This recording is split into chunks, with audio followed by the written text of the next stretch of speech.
Bhosale sir आणि सर्व मान्यवर यांच्या उपस्थितीत या ठिकाणी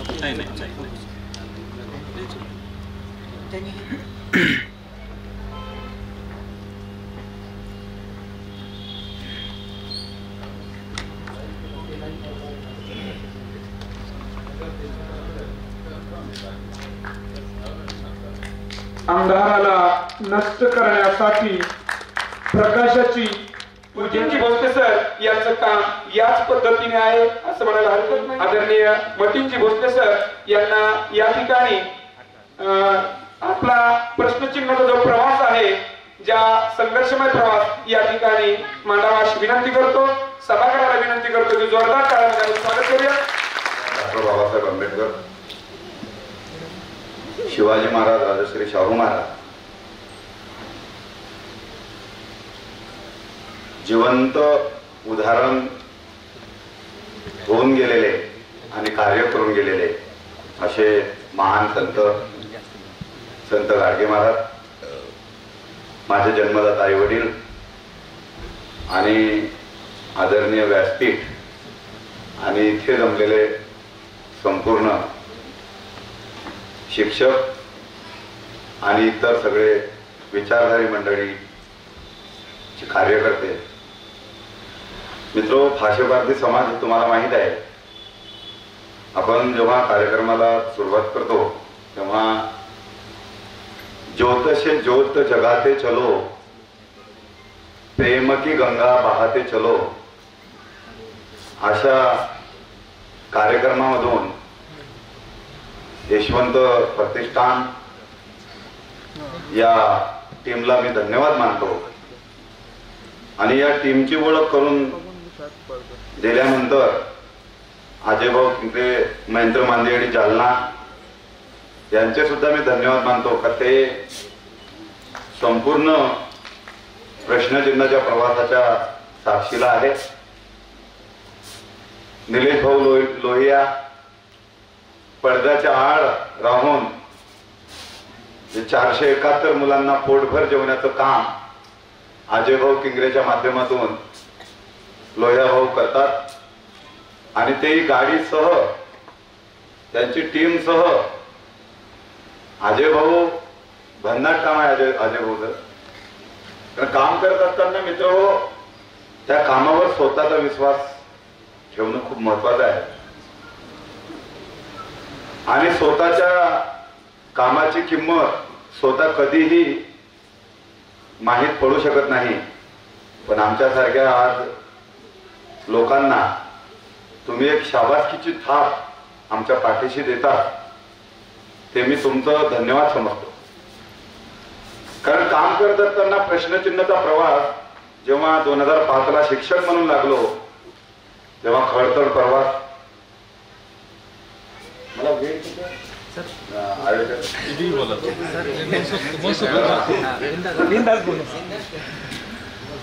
आणि मग जेव्हा प्रवास करत असताना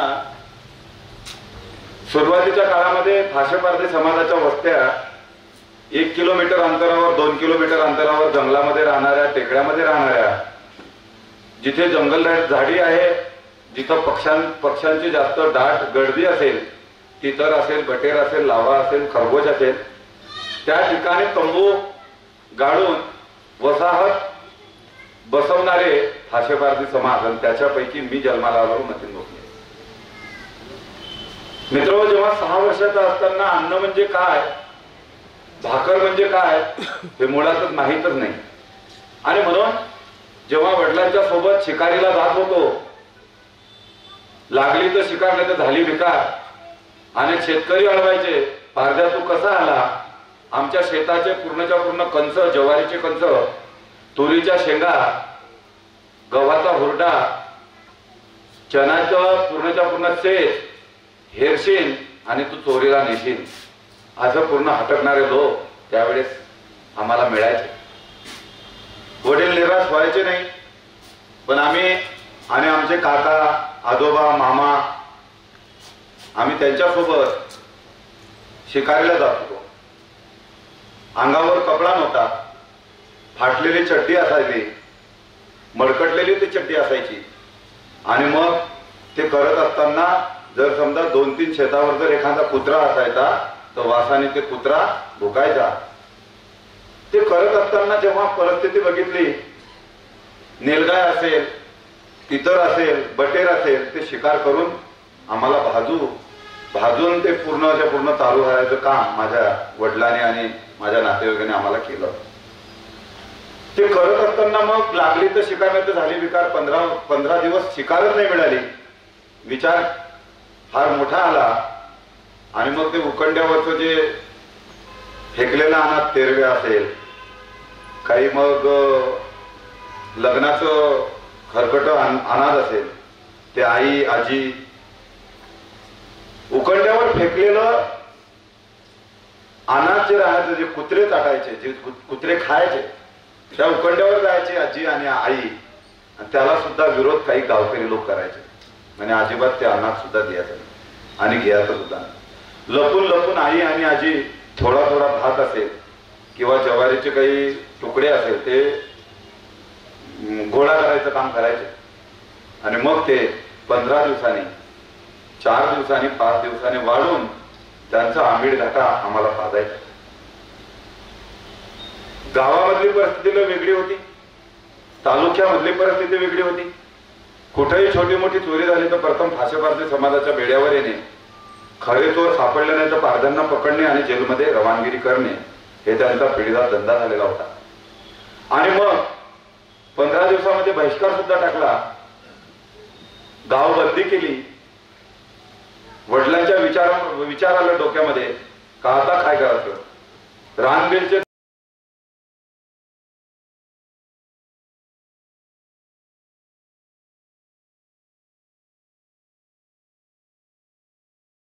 जमा केली आणि गोट्या, मोठे मोठे गोटे जमा केले. त्या गोट्यावर त्याचा कुट्टा बारीक केला आणि 3 ते 4 तास माझ्या आजी सोबत ते पूर्णच्या पूर्ण उकड आली त्याचा अंमलघाटा केला आणि आम्हाला 4-5 दिवस ते बाजू घातलं. ते करत असताना शिकार फक्त भेटली, एक ससा भेटला होता आणि फक्त 2 ते 1.5 किलोचा तो ससा होता आणि 15 ते 16 लोक परिवारामध्ये होते. 2-2 फोडी याच्या भाजून खाल्ल्यानंतर आणि वेगळ्या वातावरणामध्ये मग ते आंबाडीची भाजी असेल ते पूर्ण उकळून चालू घालायची आई. आंबाडीची भाजी सुद्धा उकळू द्यायचे नव्हते त्यावेळेस शेतकरी, एवढी परिस्थिती भन्नाट होती. आणि मग तेव्हा वडील माझ्यावर रागावले, म्हणे मी जर शिकार करत असताना माझ्या शिकारीच्या भरोशावर तू किती दिवस पालन पोषण करशील. मी आज राहणार, उद्या मरून जाणार, किंवा मला जर लाईफ सजा झाली तर तू उपाशी मरशील नाही. हे मी शब्द फक्त हेरला आणि मग मी शिकारीच्या शैलीला सुरुवात केली. वडील कसे शिकार करतो, मग लाव्हा असेल, बटेर असेल, तितर असेल. पहिल्या दिवशी मात्र 2 महिन्यानंतर मी फांदा कसा तयार करायचा ते शिकलो. मात्र आवाज यायचा नाही. जे तितर असेल, लाव्हा असेल, बटेर असेल, मी हुशार करून द्यायचो. माझे बाबा पूर्णच्या पूर्ण दात खाऊन माझ्या अंगावर यायचे, म्हणजे तू आवाजच नको करू नये. ते करत असताना मग हेरलं पूर्ण 8 दिवस कशी शैली होय आणि कशा पद्धतीचे शिकार करतात. झुडपा खाली बाबा लपले आणि मग लाव्याचा आवाज पहिले काढला आणि ते लाव्याचे शिकार जवळून मी बघितले. मग दुसऱ्या दिवसापासून मग मी सुरुवात केली, लाव्याच्या आवाजाला सुरुवात केली. असं पहिले असं केल्यानंतर लावा आला नाही. पण मी वडिलांनी माझ्यासोबत, म्हणजे माझ्यासोबत वडील बसले, म्हणजे असा असा आवाज करणे. 3 तास 4 तास मग बसले आणि मला आवाज शिकवला. मग आवाज काढला मी.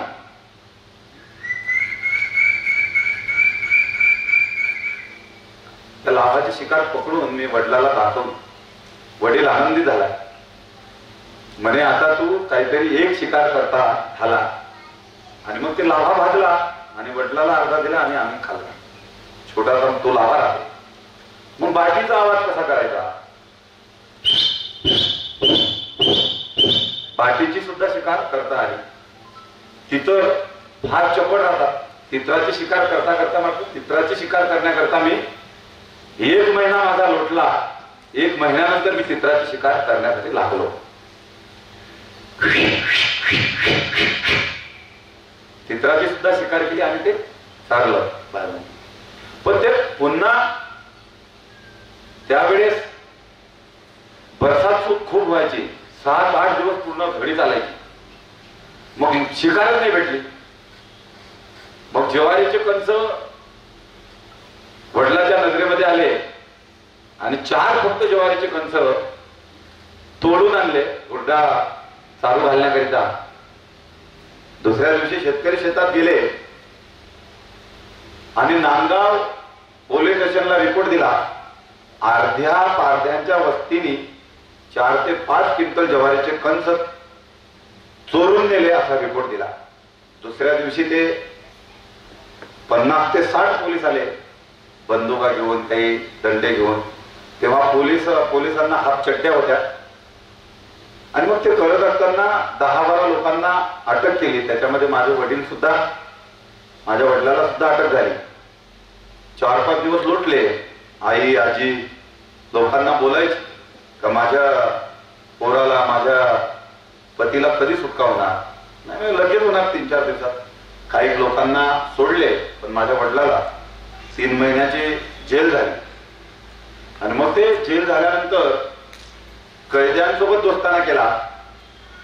कैद्याने सांगितलं म्हणे पारध्या म्हणे तुला जे काही मुलं बाळा असतील म्हणे त्या मुलांना जोपर्यंत शिक्षण आणि शिक्षणामध्ये जोपर्यंत त्याचं नाव पहिल्या वर्गामध्ये दाखल करू शकत नाही तोपर्यंत तुमच्या समाजाची पिळवणूक असेच लोक करत राहतील. वडील 3 महिन्यानंतर आले आणि मला पहिल्या वर्गामध्ये दाखल केलं. पूर्ण शिक्षकाचा विरोध होता. मात्र जे मुख्याध्यापक होते ते मात्र माझ्या वडिलांनी थोडं तिथं काही बिबे, काही मध असेल त्याच्यासोबत दोस्ताना केला होता. थोडं मित्रता होती. मग माझी म्हणजे जन्मतारीख म्हणजे काय हेच माहित नव्हतं. या गावचा पार आणि त्या गावी चाल असं काम होतं पारध्यांचं. जन्माची नोंद कुठेच नाही, अजूनही नाही. आणि मग ते जन्माचा पुरावा जो होता तो अंदाजे केला आणि मग मला पहिल्या वर्गामध्ये दाखल केलं. आणि पहिल्या वर्गामध्ये दाखल केल्यानंतर पूर्ण शिक्षकाने विद्यार्थ्यांना सूचना दिल्या का तेव्हा तुमचे दप्तर, तुमच्या पाट्या, तुमचे पेन्सिल हे तुम्ही एकदम तुमच्या हाताखाली ठेवा, नाही तर पारधी त्या मुलाची ऍडमिशन झालेली आहे ते पाठीवर सगळ्याच्या सगळं दप्तर गोळा करतील आणि ते लंपास करून टाकणार आहे. बहिष्कार सारखं वाटायचं. पहिल्या दिवशी जेल सारखं वाटायचं. कारण रानातला पाखरासारखा मी होतो त्यावेळेस. आणि मग हळूहळू हळूहळू हळूहळू शिकारीचा नाम सोडायचा नाही मी. पण वडिलांच्याकडे कंप्लेंटा राहायच्या. 3 दिवस शाळेमध्ये गेल्यानंतर 3 महिने मग शाळेमध्ये. मग वडिलांपर्यंत मुख्याध्यापक गेले. म्हणे अर्ध्या महिने तुझ्या मुलाची मी ऍडमिशन करून घेतली आणि तुझा मुलगा म्हणे शाळेमध्ये येत नाही, हे कसं काय? तर मग माझे वडील शोध घेण्यासाठी आले. मी लिंबगव्हाण जंगलामध्ये होतो आणि मग ते तंबू काढून होतो. फिरल्यानंतर 4 वाजता रात्री माझे वडील आले आणि मला झोपेच्या अवस्थेमध्ये पकडलं. पकडल्यानंतर मला 2-3 कानावर हाणले. हाणल्यानंतर मग 3ऱ्या वर्गामध्ये मला ढकलपास करत करत ते शिक्षकाने 3ऱ्या वर्गापर्यंत नेलं. आणि वडिलांनी सांगितलं म्हणजे याला सोडू नका म्हणे. आता एवढंसं पोरगं म्हणे तुम्हाला ऐकत नाही म्हणे. 4 शिक्षकाला काय आहे म्हणे. नाही म्हणे मी लघवीच्या मधल्या घंटेमध्ये खिडक्या होत्या ओपन त्याच्यामध्ये दप्तर टाकायचो, भो पडून जायचो, दप्तर उचलून डायरेक्ट जंगलामध्ये जायचो. आणि मग ते करता करता 5व्या वर्गामध्ये खरं शिक्षण मला माहित पडलं. मग बल सागर भारत हो हो विश्वात शोभने राहो अशा गाण्याच्या माध्यमातून माझ्यासोबत जे 2-3 शिक्षक मला मिळाले, त्यांच्या मुलांचे पूर्णच्या पूर्ण जुने कपडे, काय मग दप्तर, काय मग पुस्तकं वगैरे घेऊन दिले. मला गोडी लागली. गे माय भू तुझे मी पेढी न पांग तारे आणि न आरतीला हे सूर्यचंद्र तारे. तसं करत करत करत करत 10व्या वर्गापर्यंत गेलो आणि 10व्या वर्गामध्ये मला 60% मिळाले. 10व्या वर्गामध्ये खरं शिक्षण मला 5व्या वर्गापासूनच मिळालं आणि मला माहिती मिळाली. आणि मग मी 10वा वर्ग शिकल्यानंतर मग 12वी पास झालो. ऑनट्रेन शिक्षकाच्या जागा निघाल्या होत्या, त्याच्यामध्ये मग मी शिक्षक म्हणून रुजू झालो आणि सेवा अंतर्गत D.Ed 2007 मध्ये माझं झालं. मात्र शिक्षकाची नोकरी करत असताना समाजाचे प्रश्न वेगळे होते. मग शिकार करत असताना लातूरचे जे 3 महिलांना पोलिसाच्या अत्याचाराने मारून टाकले होते, औरंगाबाद मधल्या काही घटना हे पेपरमध्ये बातम्या चालायच्या, बीड मधल्या काही घटना, मग माझ्या स्टाफ सोबत चर्चा व्हायची, म्हणजे तुम्ही काहीतरी उपाययोजना आखा. मग मी शनिवार आणि रविवार सुट्टी टाकून त्याचं प्रबोधन करायचं. तुम्ही माझ्या क्लिप सुद्धा पाहिल्या असेल. परपुरुषाचा स्पर्श झाला. एका बाईला पारचंदा नावाची बाई होती, ते त्यांना अक्षरशः जाळून टाकण्याचा प्रयत्न समाज बांधवांनी केला होता. ते सुद्धा आघोरी प्रथा मी थांबवली, कारण बहिष्कृत केली होती त्या महिलेला परपुरुषाचा स्पर्श झाला म्हणून. त्याच्यासाठी मी माझ्यावर लय हल्ले वगैरे झाले. आणि मग 2012ला नेर तालुका त्याच्यामध्ये सराफा लुटण्यात आला होता. खरे आरोपी सापडले नव्हते. 5 वाजता शिकारीला जात होते सकाळी, आणि शिकारीला जात असताना दोन्ही नवरा बायको पेट्रोलिंग करता करता पोलिसाची गाडी आली आणि त्यांना दोघांना उचललं आणि जेलमध्ये रवानगी केली. दुसऱ्या दिवशी मात्र देशोन्नती या पेपरमध्ये बातमी आली की सराफा लुटणारे एक महिला आणि एक भाषा समाजाचा पुरुष सापडलेला आहे आणि त्यांना किती खरे चोर म्हणून घोषित केले. आणि मग खुनाच्या गुन्ह्यामध्ये ते त्याला सजा झाली. लहान लहान पोरं होते. एक 8 वर्षाचा मुलगा होता आणि एक 9 वर्षाचा मुलगा होता. त्या मुलांना पालन पोषण करण्याची जबाबदारी कोणीच स्वीकारत नव्हतं. त्याचा एक लहान भाऊ होता. मग ते लहान भाऊ वडाळा या जंगलामध्ये तंबू बांधून राहिला. 30 जुलै 2010ला अचानकपणे खेकडे मासळ्या पकडण्यासाठी नाल्यामध्ये शिरले आणि ते अचानकपणे पुराच्या लोंढामध्ये वाहून गेले. मला शेतकऱ्याच्या शेतामध्ये जाऊन त्या शेतकऱ्याने फोन केला, सर म्हणे तुमचेच मुलं आहे, ते दोन्ही मुलं म्हणे वाहून 2 काठाने 2 मूर्ती त्याचे पडलेले आहेत. म्हटलं ठीक आहे. मग मी अर्ध्या दिवसाची सुट्टी टाकली आणि गेलो. गेल्यानंतर मग एकाचं मृत्यूदेह या काठी होतं आणि एकाचं मृत्यूदेह या काठी होतं. जेव्हा 4-5 कार्यकर्ते मी घेऊन गेलो तेव्हा वाहलेला केर कचरा, वाहलेली माती त्याच्या अंगावर पूर्ण दडलेलं होतं. आणि जेव्हा त्याच्या लासा दोन्ही उकरल्या तेव्हा त्याचं मास सुद्धा लग्न झालेलं होतं. तेव्हा विचार ध्यानात आला. म्हटलं आपली नोकरी आणि आपला हा पगार फक्त स्वतःपुरता आहे, समाजापुरता नाही. म्हणून बिनपगारी रजेचा तिथेच अर्ज टाकला 3 महिन्याचा. आणि मग विद्यार्थ्यांचं शोध मोहीम घेतलं. या विद्यार्थ्याची पार्श्वभूमी काय, विद्यार्थी शाळेमध्ये असायचे पण पटावर फक्त. मग चेन्नई असेल, हैदराबाद असेल, मुंबई असेल, पुणे असेल, सप्तशृंगीचे गड असेल, नागपूर असेल, अशा ठिकाणाहून रेल्वे स्टेशनवर भीक मागणारी मुलं, भंगार वेचणारी मुलं, रेल्वे स्टेशनवरचे मुलं भीक मागण्याकरता, शिंगलवरचे भीक मागण्याकरता मुलं, जर दुसऱ्या शिंगलवर जर दुसरी टोळी असेल तर मी त्या मुलांना बोलायचो, म्हटलं तुम्ही एका दिवसामध्ये भीक किती रुपये जमा करता? तर म्हणजे 400 रुपये 500 रुपये आम्ही भीक जमा करतो. आमच्या भाषेमध्ये बोलायचो. म्हटलं त्या यो भीक जो जमा करो, पवार सरांना ते आता भाषा माहीत पडेल, लोह्या भाऊला बी काही ते भाषा माहीत पडेल, कारण थोडी जुळती मुळती आहे आमची भाषा. जो म्हटलं पैसा जमा करत, यो पैशानं શું કરો? तो 400 रुपया अगर घुसे तो 200 रुपया हम लोग दलाल न दिए आणि 200 रुपया हमारा नातेवाईक न दिए. म्हणजे 400 रुपये जर त्यांनी भीक मागून जमा केले असेल त्या मुलांनी, तर 200 रुपये त्या दलालाला आणि 200 रुपये त्यांच्या नातेवाईकाला. मग तुमचे आई वडील कुठे? तर आमचे आई वडील लाईफ सर्जरीमध्ये मरण पावलेले. मुलं बोलायची आमचे आई वडील सर्वांच्या डोंशाने मरण पावलेली. कोणाकोणाला आई होती तर बाप नव्हता, बाप होता तर आई नव्हती. म्हटलं तुम्ही का कुठं कोणापाशी राहता? आज्यापाशी, मावशीपाशी, काकापाशी. अशा परिस्थितीमध्ये ते 188 मुलांचे आई वडील म्हणजे काय हेच माहित नव्हतं. तशा मुलांचा आकडा मी जमा केला आणि पुन्हा मग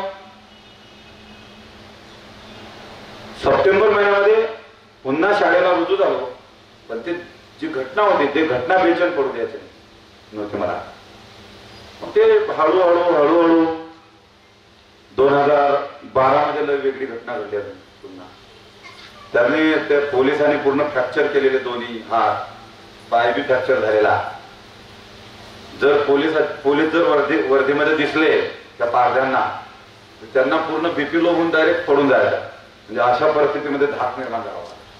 विदर्भ सोडून ते मुंबई या ठिकाणी गेले. मीरा रोडला ते शिवा गार्डन म्हणून आहे, त्या गार्डन मध्ये तंबू घालून राहायचे. ते 2 मुलं होते. मीरा रोडच्या लोकल रेल्वे स्टेशनवर काही भीक दिलं, दुसऱ्या रेल्वे स्टेशनवर जात होते. लोकलच्या गर्दीने खाली कोसळले आणि ते चिरडून मरण पावले दोन्ही.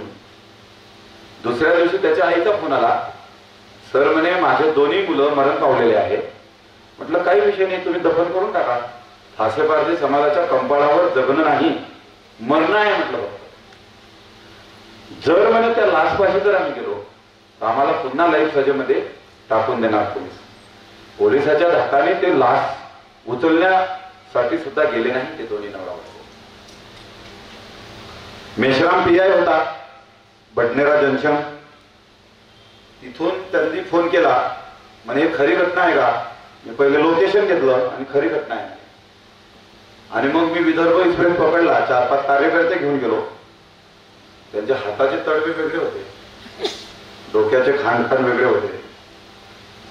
ते दृश्य पाहून मी आत्महत्यासाठी प्रवृत्त झालो होतो. आणि मग माझे 2-3 कार्यकर्ते बोलले, म्हणे सर आत्महत्या करून पर्याय नाही, म्हणे याच्यासाठी काही उपाययोजना आखू. 3 दिवस अक्षरशः जेवण नव्हतं. मग म्हटलं आपण काय करायचं? तिथेच मग नोकरीचा राजीनामा लिहिला आणि शिवच्या दालनामध्ये टाकून दिला. भीक मागो आंदोलनाच्या माध्यमातून शाळा उभी करायची होती. 1 रुपयाचं फक्त भीक द्या आणि अन्न असेल, मग गहू असेल, ज्वारी असेल, डाळ असेल, पीठ असेल, हळद असेल, नमक असेल, जुने पुराणे कपडे असेल, काही जुने भांडी असेल. त्यावेळेस लोकांनी ते सुद्धा स्वीकारलेलं नाही. 1 रुपयाचं जेव्हा भीक मागण्यासाठी मी जात होतो तेव्हा लोक म्हणायची तुमच्याकडे मुलं किती आहे? 1 रुपयामध्ये तुम्ही अक्षरशः या मुलांचं पालन पोषण करू शकत नाही. तर 1 रुपयाचं भीक तुम्ही म्हणे स्वतःच्या पोटाची खडकी भरण्यासाठी 1 रुपया जमा करत आहे आणि दारू, खर्रा, मटण याच्यामध्ये तुम्ही उडून टाकणार. तुमच्यावर काही भरोसा नाही, असे सुद्धा लोक शिवा देत होते मला त्यावेळेस. मग कारंजा लाडमध्ये गेलो, हॉटेल होते तिथे हवे रोडला लागू. काही सरदारजीचे हॉटेल होते, काही आदर लोकांचे हॉटेल होते. म्हटलं 1 रुपया द्या किंवा उरलेलं जे अनाज असेल ते द्या मला, माझे मुलं ते खातील. तेव्हा पॉम्पलेट वगैरे काही नव्हते माझ्यापाशी, काय माहित होतं शाळा कशी चालवायची, काय कशी चालवायची, शिक्षणाचा अनुभव होता. मग जेव्हा सरदारजीने बोललं, मैंने नहीं बोले हम तो 1 रुपया देने वाले नाही बोले.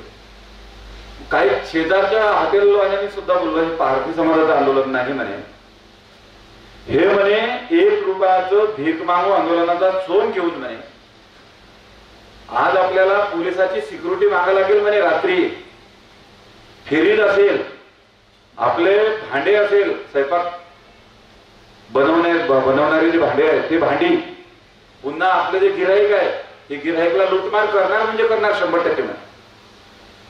पोलिसांना पूर्णच्या पूर्ण रिपोर्ट दिला आणि माझ्यावर चोरीचा सुद्धा आरोप त्या दिवशी लागला.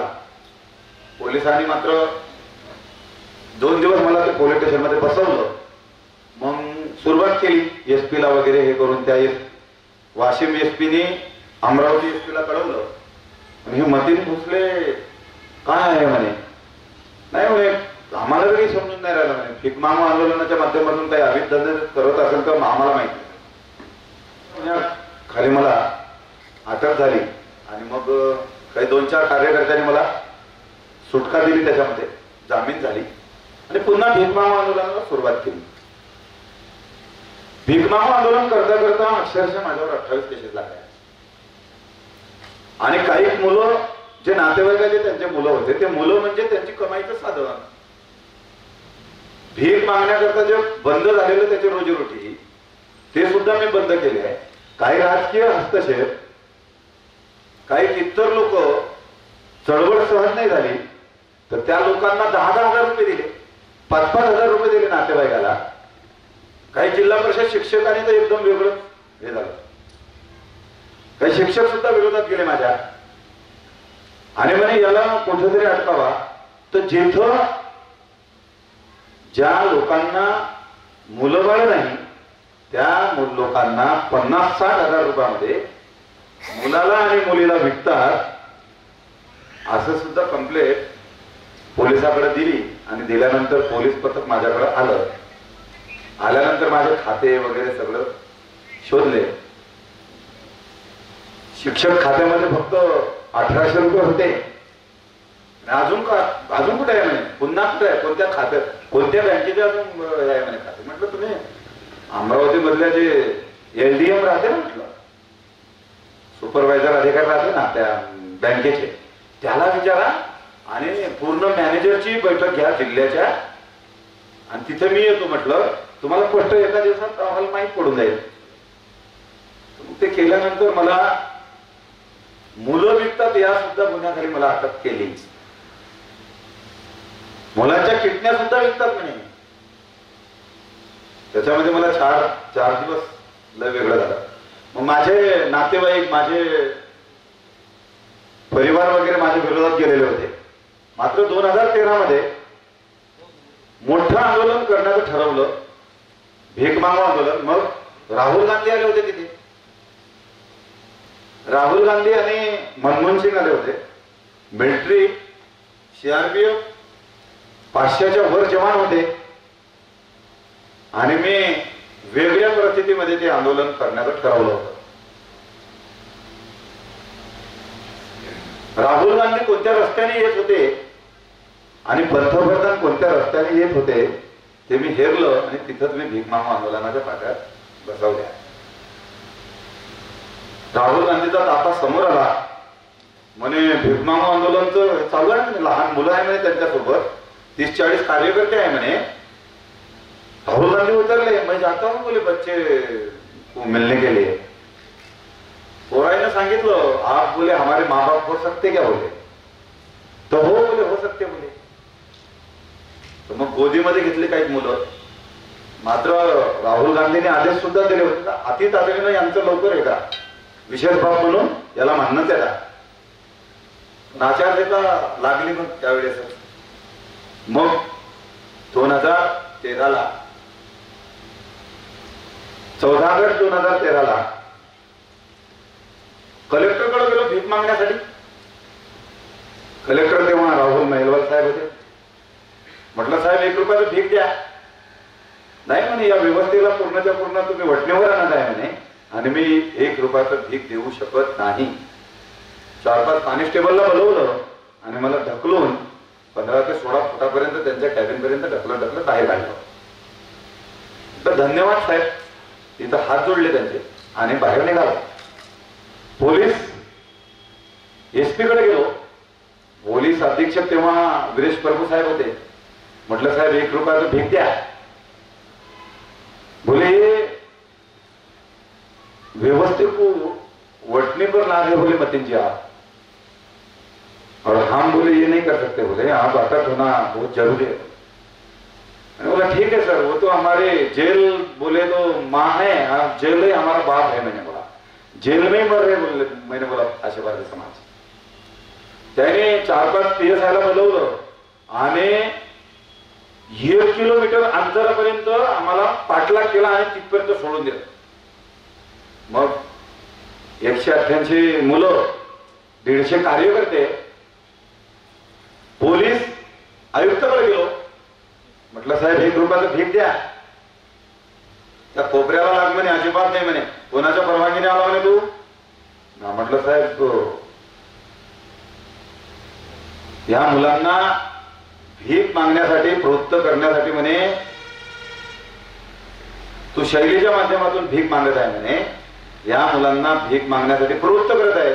या गुन्ह्याखाली तुला अटक होणं महत्वाचं आहे, गरजेचं आहे. ठीक आहे म्हटलं साहेब, वकिली करू नको म्हणे आणि जास्त बोलायचं नाही. डायरेक्ट आदेश जारी केला. 14 ऑगस्ट 2 वाजता दिवसा त्यांनी जेलचा वॉरंट तयार केला आणि रात्री 2 वाजता आम्हाला जेलमध्ये हलवलं. लहान मुलांना काही जेल मध्ये हलवू शकत नाही, पण बालगृह सगळे बंद होते. बॅरिकच्या बाहेर ते मुलांना ठेवलं आणि बॅरिक मध्ये आम्हाला आतमध्ये 150 कार्यकर्त्याला घेतलं. स्वातंत्र्याचं ध्वजारोहण सुरू झालं आणि शाळेची तयारी सुद्धा त्या जेलमध्ये सुरू केली. देह मंदिर चित्त मंदिर एक तेथे प्रार्थना, सत्य सुंदर मंगळाची नित्य हो आराधना, या प्रार्थनेपासून शाळेला सुरुवात केली. काही कैद्यांनी विरोध केला. जेलरकडे गेले, म्हणे ध्वजारोहणासाठी येऊन नाही राहिले म्हणे ते. म्हटलं ध्वजारोहणच्या बाजूला बसलो. ये आजादी झूठी है, देश के सब आदिवासी खासे भारतीय भुके है, या नाऱ्याखाली आमरण उपोषणाची चिठ्ठी लिहिली. चिठ्ठी लिहताच जेलमध्ये पूर्ण गोल राहतात. जर काही मस्ती केला तर त्या गोलवर नेतात कैदी आणि पोलीस आणि दांडूने पूर्णच्या पूर्ण तळवे आणि पायावर डायरेक्ट एवढं दांडू राहतात याचं बांबूचं आणि भयानक पिटाई करतात. त्या ठिकाणी मला नेलं 5-6 कैद्यांनी आणि 10-12 पोलिसांनी. त्या लाल गोलवर बसवलं आणि भयानक माझी पिटाई केली. मात्र एक तास तरी त्यांना ऐकलो नाही. 4-5 कैद्यांना सुद्धा मी म्हणजे पूर्ण दमपूस केलं. पण मात्र मग अजून पुन्हा पोलिसाचा फोर्स जास्त वाढवला. मला पकडलं आणि भयानक मारझोड झाली. आणि मग तेव्हा मी मारझोड केल्यानंतरही त्या मुलांना 9 वाजता मग जेलच्या बाहेर हलवलं आणि ते बालगृहामध्ये 20 मुलं, 25 मुलं, 30 मुलं बालगृहामध्ये राहिले.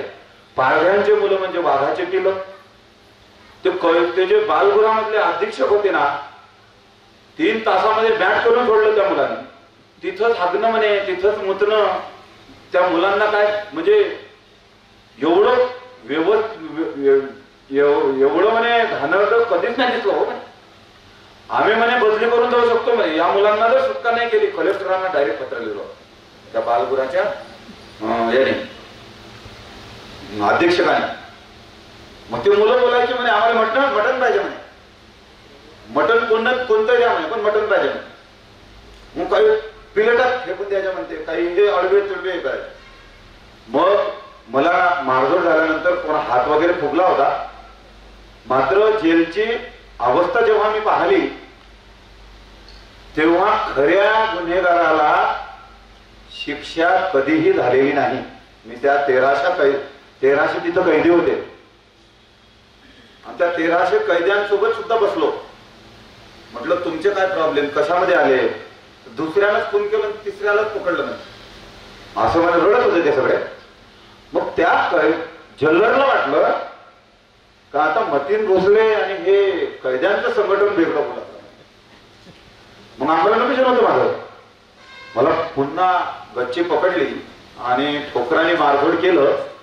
जिथे नक्षलवादी कोणता, जिथे आतंकवादी कोणता, त्या अंडा शेल मध्ये मला हलवलं. अक्षरशः जे माझं मत होतं ना तिथे मी वेगळं डायव्हर्ट झालो होतो. म्हणजे याच्यासारखं मॅच सारखं झालं होतं मी अंडा शेल मध्ये. अंधार जीवन, कोणाचा संपर्क नाही, काही नाही, वेगळं वातावरण, पाणी प्यायला नाही. तिथं मी हुडकत होतो का म्हटलं आता फाशी आपण इथं घेऊन घेऊ. तिथं जेलमध्ये एवढासा धागा बी अंगावर धागा नका सगळा, म्हणजे एवढं भयानक झालं. मग 72 घंट्यानंतर माझी बीपी लो झाली आणि मग मी जेव्हा अमरावती होतो तेव्हा मला कोणाने जेलमधून ते दवाखान्यामध्ये नेलं असेल ते मला माहित नव्हतं. मात्र गोपनीय पद्धतीच्या अहवालाने कलेक्टरांनी R.R. पाटील साहेब असताना गृहमंत्री तेव्हा 2013ला गृहमंत्रीकडे ते अहवाल दिला आणि गृहमंत्री साहेबांनी ते वाचन केलं. म्हणजे जर समजा याची जर सुटका आपण केली नाही तर कैदी सुद्धा जेलचा गेट तोडून पळून जाऊ शकते अशी परिस्थिती निर्माण झालेली आहे. 1300 कैदी, 150 कार्यकर्ते एकजूट झालेले आहेत. कारण वेगळ्या परिस्थितीमध्ये हे झालं. मग त्यांना त्या कैदी 4 दिवस जेव्हा मी जेलमध्ये होतो ना तेव्हा ते कैदी असे बोलायचे म्हणे सर तुम्ही आल्याबरोबर आम्हाला काजू भेटू लागले, आम्हाला हलवा भेटू लागला म्हणे, दूध चांगलं प्युअर भेटू लागलं म्हणे, केळी चांगली भेटू लागली, तुम्ही आमच्याच सोबत राहा म्हणे सर. म्हटलं मग मी बोललो म्हटलं काही टेन्शन नका घेऊ तुम्ही. आणि मग ते हळूहळू मग मी माझी तब्येत दुरुस्त झाली आणि 73 घंट्यामध्ये फॅक्स आला. म्हणजे तो मुलगा तुमच्यापासून जुगार अड्ड्याचं लायसन मागत होता, दारू घालण्याचं लायसन मागत होता, चोरी करण्याचं लायसन मागत होता का म्हणे.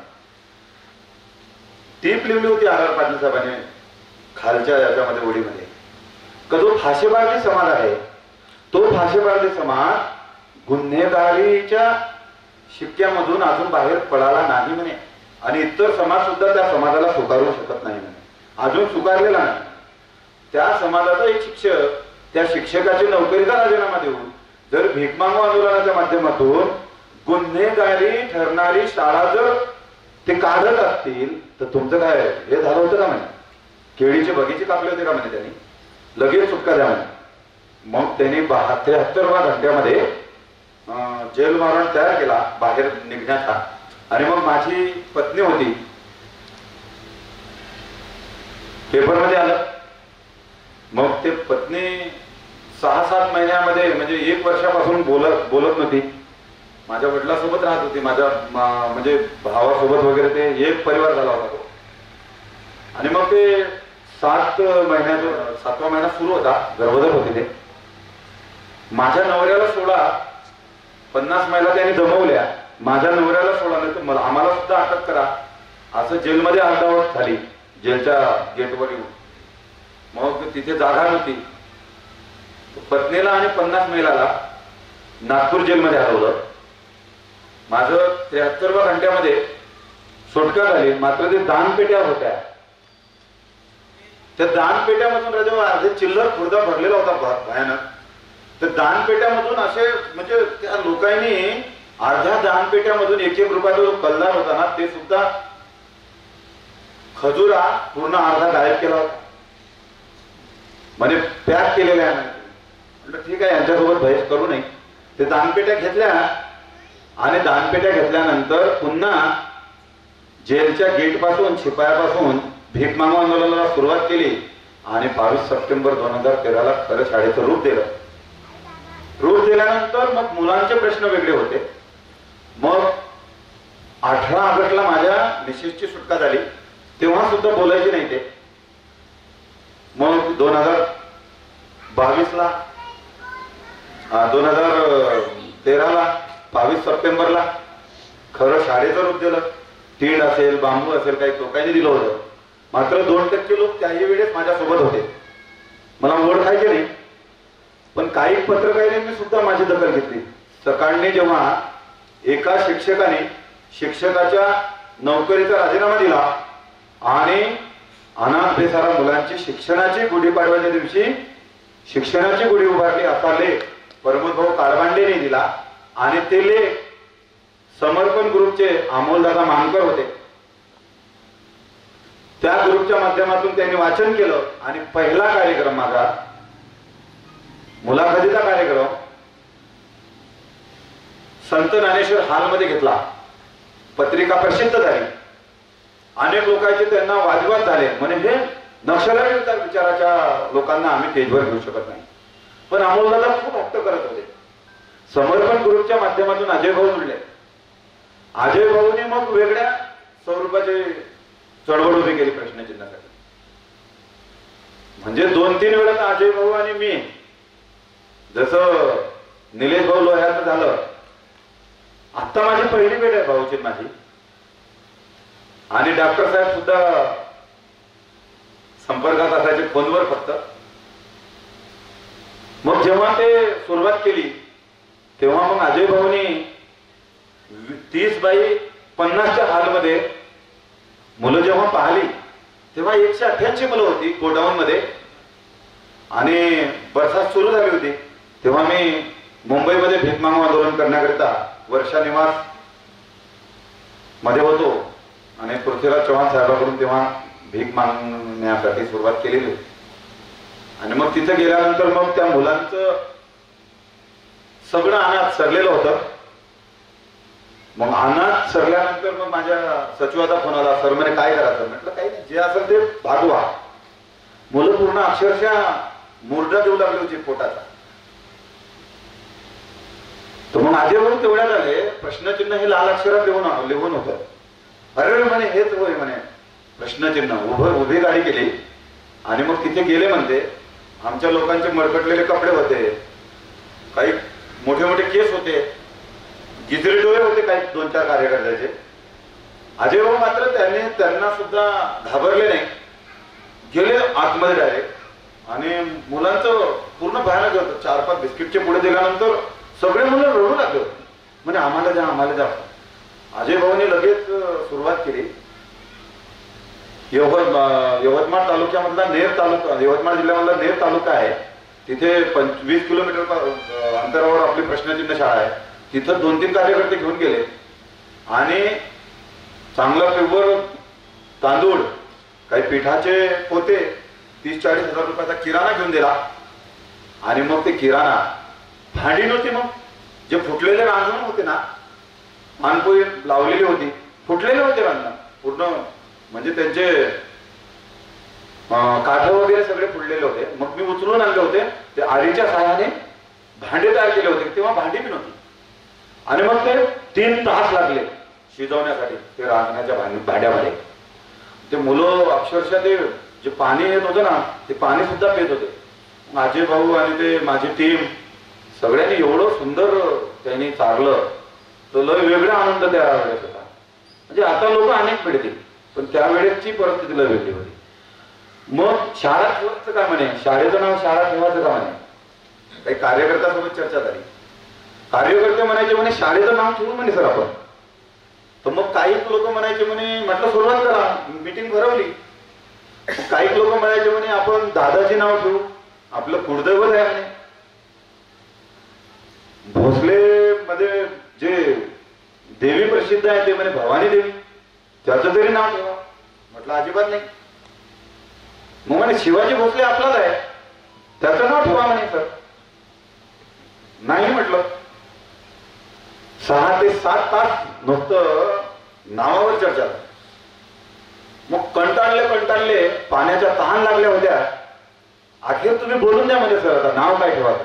म्हटलं पहा मित्रांनो, म्हटलं जेव्हा म्हटलं शाळेचा प्रवास सुरू केला तेव्हा प्रवासापासूनच प्रश्न निर्माण झाले.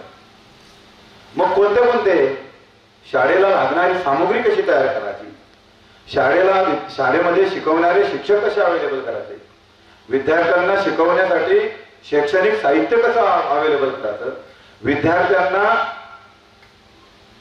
जेवू घालण्याकरिता अनाज कसं गोळा करायचं, विद्यार्थ्यांना अनाज शिजवण्यासाठी भांडी कशी अवेलेबल करायची, आंगरण्यापासून पांघरण्यापर्यंत निवारा कसा अवेलेबल करायचा आणि पाण्याची व्यवस्था कशी करायची, विद्यार्थ्यांना शिकवणाऱ्या शिक्षकांना शालेरी कशी द्यायची, हे सगळे प्रश्न आहे म्हणून म्हटलं माझ्या नजरेच्या समोर.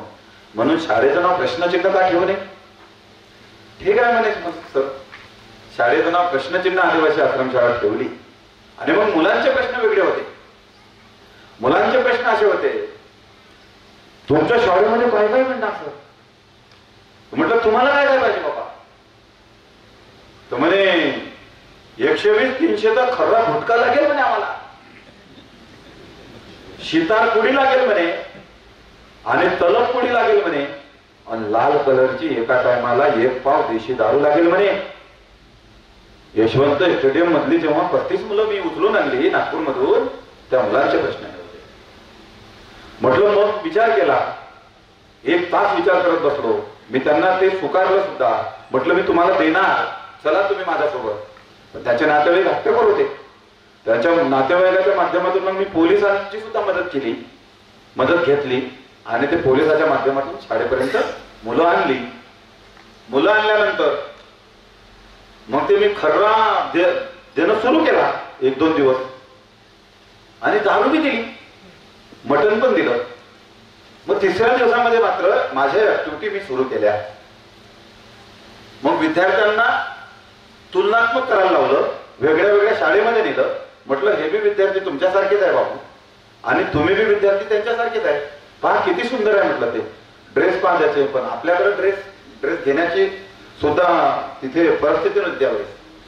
मग जेव्हा मुलांना हळूहळू गेमच्या माध्यमातून, कवितेच्या माध्यमातून, बाळांनो या गाणे गाऊया, गाता गाता थोडे थोडे अंक काढूया, पहिला 0 काढूया, त्याला लंबी रेष देऊया, आलेल्या अंकाला किती म्हणूया. मुलं म्हणायचे 1. म्हटलं हा 1 नको, पहिले 0 लगाडू. म्हणजे वाघरी बोली भाषामधून त्याचं ट्रान्सलेशन मराठीमध्ये सुद्धा करायचं. हा 0 झाला, लंबी रेस दिली, हा 1 नो अंक तयार झाला. पहा बाळांनो, लक्ष द्या. मी पहिले 0 काढला, लंबी रेस दिली आणि 1चा अंक तयार झाला. अर्धा चंद्र काढूया, त्याला लंबी रेष देऊया, आलेल्या अंकाला किती म्हणूया. मुलं म्हणायचे 2. बाळांनो या गाणे गाऊया, गाता गाता थोडे थोडे अंक मोजूया. ते मुलं अशी हसत खेळत बोलायची का भयानक. कितने बाई कितनेचे गेम असेल. मग काही मुलं 150 भांडणं व्हायची हो. 188 मुलापैकी 150 भांडणं, पूर्ण डोकं फोडाफोडी. आणि ते भांडणं अशी व्हायची कसं माझं ताट घेतलं होतं, मला याने भाकरच बरोबर नाही दिली होती, म्हणूनच मी याला गोटा हाणला म्हणे किंवा टाट हाणली. बापा बापा म्हटलं. मग ते केल्यानंतर हळूहळू 3ऱ्या 2 वर्ष पूर्ण ते भांडणं मिटवण्यासाठी गेले आणि स्वच्छता मध्ये तर एकदमच भयानक होते खंडाटे.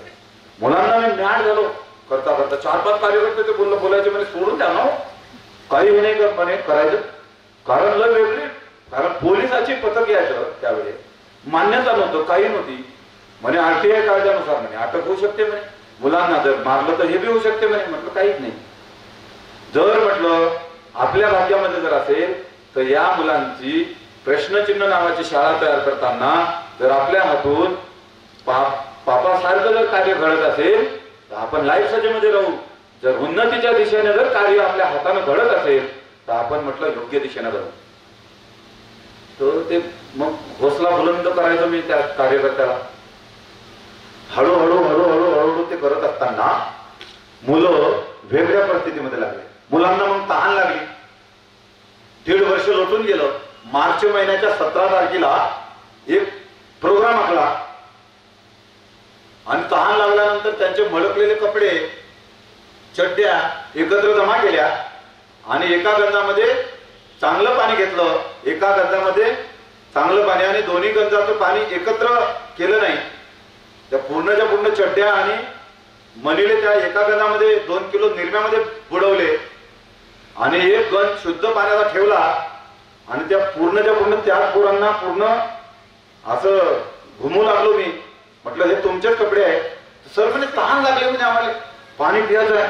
म्हटलं पाणी पियाचं तर हे पियाचं नाही म्हणे, पूर्ण काळभोर पाणी आहे म्हणे सर, हे नाही पिऊ शकत. म्हटलं तुमचेच कपडे तुमच्याच चड्डीचा आहे म्हटलं, म्हणजे मैल आहे म्हटलं, तुम्ही का पिऊ शकत नाही पाणी? नाही पिऊ शकत म्हणे सर, हे पाणी पिऊ शकतो. मग मुलांना ते पूर्णच्या पूर्ण प्रतिक्रिया बोलून दाखवली. हळूहळू हळूहळू हळूहळू 2 वर्षामध्ये मुलं स्वतः कपडे धुवू लागले, स्वतः संडासाला. आता संडासाची कहाणी तर वेगळीच होती. अजय भाऊनी मुलाखतीचा कार्यक्रम घेतला होता माझा. समर्पणने घेतला पहिला कार्यक्रम. मग अजय भाऊनी कार्यक्रम घेतल्यानंतर प्रकाश काका आमटे म्हणजे काय हे माहित नव्हतं मला, पण मात्र बाबा आमटे संदर्भात थोडं माहिती होतं. पण प्रकाश काका आमटे, विकास काका आमटे हे काहीच माहित नव्हतं. झाली औरंगाबाद मध्ये तेव्हा लोक भरपूर होते. कमीत कमी 3000च्या वर लोक होती मुलाखत ऐकण्यासाठी. मग काही लोक हसे सुद्धा मला, पवार सर, काही लोक हसे म्हणे हे काय बोलतील म्हणे, अजिबात नाही. म्हटलं जाऊ द्या म्हटलं, काही विषय नाही, मी बोलीन म्हटलं, खुर्च्या तर माझ्याकडे पाहिजे म्हटलं किंवा तुम्ही हसा. असं बोलल्यानंतर मग मुलाखत सुरू झाली. मुलाखत सुरू झाल्यानंतर मग काकाची मुलाखत मी ऐकली, प्रकाश काका आमटेची मुलाखत मी ऐकली आणि माझी मुलाखत काकाने ऐकली. मला काहीच बोललं नाही, अजय भाऊनी बी नाही बोललं आणि प्रकाश काका आमटेने सुद्धा बोललेलं नव्हतं. कुळघाटीची शाळा होती, 112 मुली होत्या. उघड्यावर मुली शौचालयाला बसल्या होत्या. मंदा काकू आमटे तापीमध्ये गुंग होत्या. तरी पण प्रश्नचिन्हाला आल्यानंतर योगायोग झाला आणि आल्यानंतर तिथं गेल्यानंतर वेगळी परिस्थिती पाहिली आणि अजय भाऊ बी गेले अशोक वन पर्यंत. आणि मला तिथून फोन आला म्हणजे त्याचे माझ्या मुली आहे म्हणे मतीन, त्या मुलींना संडासाची व्यवस्था या 1.5 लाखामध्ये करणं. 1.5 लाख म्हणजे माहितच नव्हतं, एवढी मोठी रक्कम. आणि मग जेव्हा सुरुवात केली संडास बांधकामाची तेव्हा मग काकाचा डबल फोन आला म्हणे तू माझी गाडी घे म्हणे, सुमो ग्रँडी. बरं बापरे म्हटलं, लय भन्नाट कार्यक्रम झाला. मग पूर्ण परिवार जुळला. म्हणजे मग अनिकेत दादा असेल, दिगांत दादा आमटे असेल, मग अग्नाताई असेल, समीक्षाताई असेल, सगळे जुळले आणि त्याच्या वाढदिवसानिमित्त पूर्णच्या पूर्ण प्रश्नचिन्ह उभं करायचं. कुळघाटीच्या शाळेमध्ये पूर्णच्या पूर्ण प्रश्नचिन्ह हे उत्तराच्या दिशेने ज्याने काम नेलं ते आपले अजयभाऊ किंगरे सुरुवातीला जुळले आणि प्रकाश काका आमटेने कुठंही गेल्यानंतर प्रश्नचिन्हला फक्त मदत करा असं ते आमच्यासाठी देव आहे. कारण अशा पद्धतीचा प्रकल्प जेव्हा लोकांना पाठवलं त्यांनी तेव्हा वेगवेगळ्या स्वरूपाचं हे झालं. सर्व कार्येषु सर्वदाच्या माध्यमातून लोकसत्तेमध्ये लेख आला, प्रश्नचिन्ह नव्हे प्रश्नाचे उत्तर. तेव्हा 1 वर्षामध्ये 1,77,00,000 रुपयाची मला निधी मिळाली आणि त्या निधीमधून वाचनालय असेल, विहीर असेल, 10 वर्ग खोल्या असेल, पूर्णच्या पूर्ण वस्तू स्वरूपात आलं होतं ते सगळं. आणि मग 2017ला पुन्हा प्रश्नचिन्हावरून प्रश्नचिन्ह निर्माण करणारा समृद्धी महामार्गामध्ये संपूर्ण उद्ध्वस्त झाला. तो लय मोठा धक्का होता माझ्यासाठी, कारण मी नजरेच्या समोर जेव्हा उभं केली ते मंजिल, आणि मग ते म्हणजे आताही मी त्या रोडकडे जातो ना, तर अक्षरशः कधी कधी रोड येते, कारण प्रकाश काका आमचे पाय लागलेले तिथे, मकरांदादा अनसपुरे, अजयभाऊ किंगरे, मग माही सुद्धा, सिंधुताई सत्तार, हे सुद्धा म्हणजे वेगळं ते मिळू शकत नाही. तर मग ते करत असताना प्रश्नचिन्ह वर अजून प्रश्नचिन्ह निर्माण झाल्यानंतर पुन्हा आता झिरो पासून सुरुवात होऊ लागलेली आहे. म्हणून जे मुलं होती खर्रा, दारू, बिडी, सिगरेट मागणारी मुलं, ते पहिल्या वर्षामध्ये 10व्या वर्गामध्ये 80% पास झाले. 2016 मध्ये पहिली बॅच गेली आणि योगामध्ये बिना गुरुचे राज्यस्तर आणि नॅशनल मध्ये 2-3 पॉइंटने ते कटले मुलं. मुली राज्यस्तरापर्यंत कबड्डी संघापर्यंत गेले. आता जे मुली देह व्यापार करण्याकरिता 6 मुली विक्रीला काढल्या होत्या त्याच्या नातेवाईकांनी नागपूरमधल्या, ते मुली त्या मुलींचा शोध घेतला आणि मी यशवंत स्टेडियम मध्ये 2 दिवस त्या मुलींसाठी तिथं झोपलो. आणि गरम गरम जे उकडलेलं पाणी होतं ना, त्या अक्षरशः त्याच्या नातेवाईकांनी माझ्या अंगावर फेकलं. तू कोण म्हणे? आमच्या मुली आहे म्हणे, ते आम्ही काही करू म्हणे. राजस्थान मध्ये 16,000 रुपयामध्ये विक्रीला काढल्या होत्या ते मुली आणि सौदा झालेला होता. विचार केला, म्हटलं काय. मग मला मारलं सुद्धा त्यांनी. 4-5 कार्यकर्त्यांनी सुद्धा, 4-5 कार्यकर्ते माझ्यासोबत होते, त्यांना सुद्धा मारहाण झाली. पण मी डगमगलो नाही. मोर भवन मध्ये तिथं थांबलो आणि सकाळी 8 वाजता ते 3 मुली माझ्यापर्यंत भीक मागता मागता आल्या. सर म्हणे तुम्हाला मारलं म्हणे. मुलीची वय 13 वर्षाची, 12 वर्षाच्या या वय गटामधल्या मुली होत्या. म्हणे आम्ही येतो म्हणे, नंतर आम्हाला या 8 दिवसामध्ये राजस्थानच्या टोळीमध्ये हे आमचे नातेवाईक नेणार. म्हटलं तुमच्या आई वडील का? आम्हाला आई म्हणजे काय आणि बाप म्हणजे काय हे माहितच नाही का. लाईफ ह्याच्यामध्ये मरून गेलेले ते त्याच्या आई वडील होते जेलमध्ये. आणि मग तेव्हा म्हटलं मी तुम्हाला तिघींना नेत नाही, नेहमी तर मी 6 मुलींना नाही. मग काय करायचं ठरवलं. मग म्हटलं पहा, ते दारू पिऊन धिंगामस्ती करून चांगल्या पद्धतीनं ते 2 वाजता गार झोपेत येतात. तुम्ही म्हटलं झोपत नका. मी म्हटलं सिंगलवर राहीन, तुमची वाट बघीन आणि लघवीच्या पाण्याने 2-2च्या गटाने तुम्ही या म्हटलं माझ्या. मुलीने डायरेक्ट 2:30 वाजले आणि 2-2च्या गटाने 6 मुली आल्या. तेव्हा पळालो तिथून.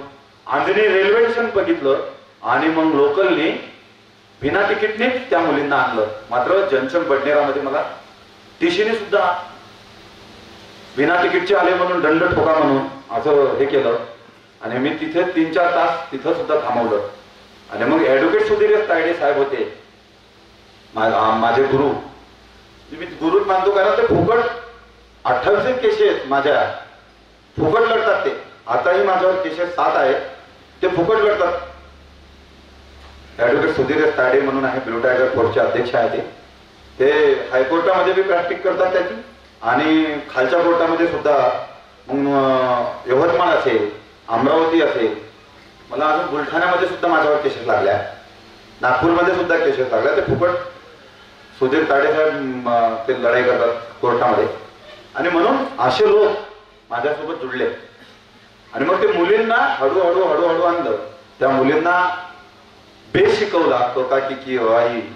आणि बेस शिकवल्यानंतर त्यांना 6 ते 7 महिन्यामध्ये थोडं अक्षर वाचन येऊ लागलं. त्या वय मर्यादेनुसार, त्याच्या वय गटानुसार मी त्यांना त्या वर्गामध्ये दाखल केलं. हळूहळू ते 3 वर्षामध्ये गेल्यानंतर 10व्या वर्गापर्यंत गेल्या 6 मुली. आणि नपाते टुडे 55%, 45% ते पास झाल्या. नपाते स्टुडंट पुण्यामध्ये ते नर्सिंग कॉलेजचा कोर्स केला 18 महिन्याचा JNM म्हणून, आणि ते स्वतःच्या पायावर 9,000 रुपयावर आता स्वतःच्या पायावर उभा आहे. जे मुलगा असेल, जे मुली असेल, 10वा वर्ग झाल्यानंतर सुद्धा आपण त्या मुलांना सोडत नाही, मुलींना सुद्धा सोडत नाही. मुलींच्या पाठीशी आपण उभं राहतो. मग हेमल कसा असेल,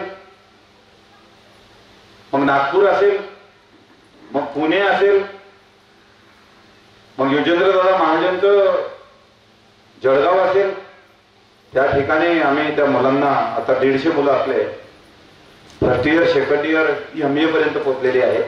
त्या 2-3 वर्षामध्ये एखादा अधिकारी होऊ शकते मुलगा. अशा पद्धतीची वाटचाल आहे. म्हणून मित्र, जे तुम्ही आज